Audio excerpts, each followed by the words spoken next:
إكستازي 65 يوم. نهار 17. أنت هاجسي. سلام، مرحبا بك في هاد فيديو جديدة. إلا كانت هادي أول مرة ليك معايا ما تنساش دير أبوني لاشين ورجع الفيديوهات اللي فاتوا باش تفهم كتر. يلا نبداو على بركة الله. نهار 17. أنت هاجسي. واش انت مهووس بشي واحد؟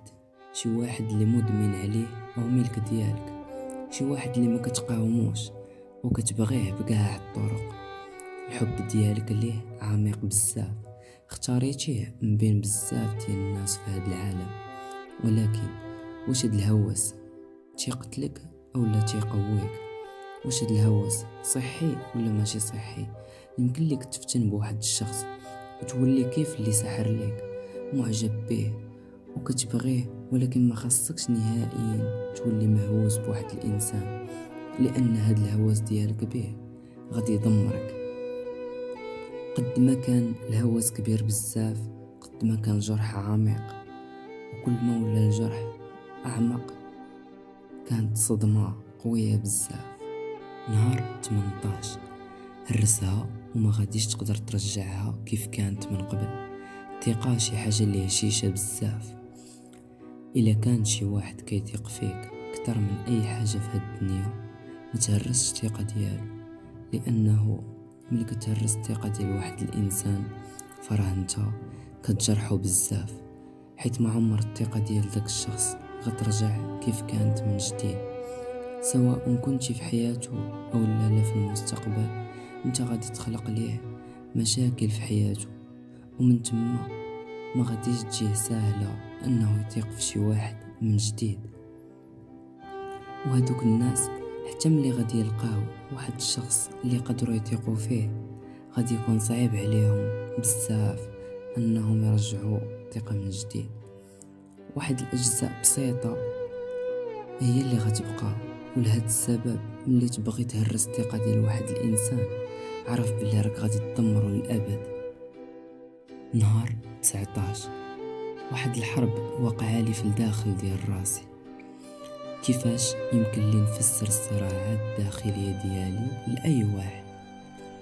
ديما غادي يكون في الداخل ديال راسك بزاف ديال الحروب اللي ما يمكن ليكش تفسرها حتى شي واحد واخا تبغي تفسر ليه، وما غادي يكون معاك حتى شي واحد اللي وقف معاك في هذيك الحرب اللي انت فيها.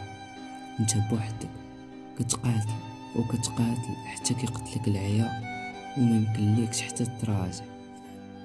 تمسك بالأسلحة ديالك لأنه القضية ما غاديش تكون سهلة.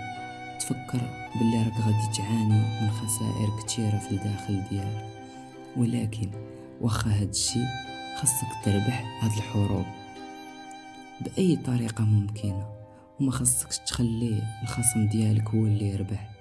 خاصك تعرف أن الهدف الوحيد ديالك في هاد المعركة هو تآدي الطرف الآخر قد ما قدرتي بأكبر ضرر ممكن وبأقل ضرر لراسك.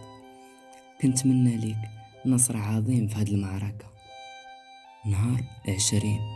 حتى آدم وحواء داروا أخطاء، إذن شكون تكون انت في خلق الله باش تكون بلا عيوب؟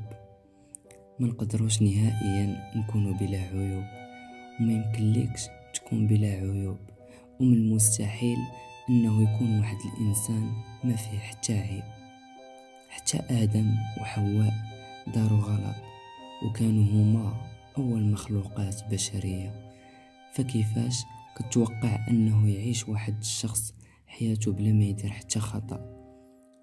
الأخطاء هي جزء من حياتنا، الأخطاء تضرنا بزاف، ولكن هي كتعتبر جزء من التجربة ديالنا. بعض المرات تقدر دير خطأ واحد ويكون قادر انه يبدلك للأبد. ديما الأخطاء تيديونا للطريق الصحيح. الأخطاء تخلقوا باش يوجهونا، ولكن ما تخليهمش يجروك اللور باش يغرقوك. تعلم تعترف بالأخطاء ديالك وما تعاقبش راسك بها، لأنه في الأخر راك انت إنسان. إلا وصلتي معايا حتى لهنا بغيت نقول لك باللي راه غنكملو بهاد الطريقة ديال 4 الأجزاء في جزء واحد باش نساليو الكتاب بالزربة. وإلا ما عجباتكش قولها لي في كومونتير باش نرجعو كيف كنا. وإلا عجبك هادشي اللي تندير ما تنساش دير لي لايك وكومونتير، وإلا كنتي مازال ما ابونيش في لاشين تابونا وبارطاجي مع صحابك. ويلا تهلا لي فراسك ونتلاقاو في لا فيديو اللي جايه.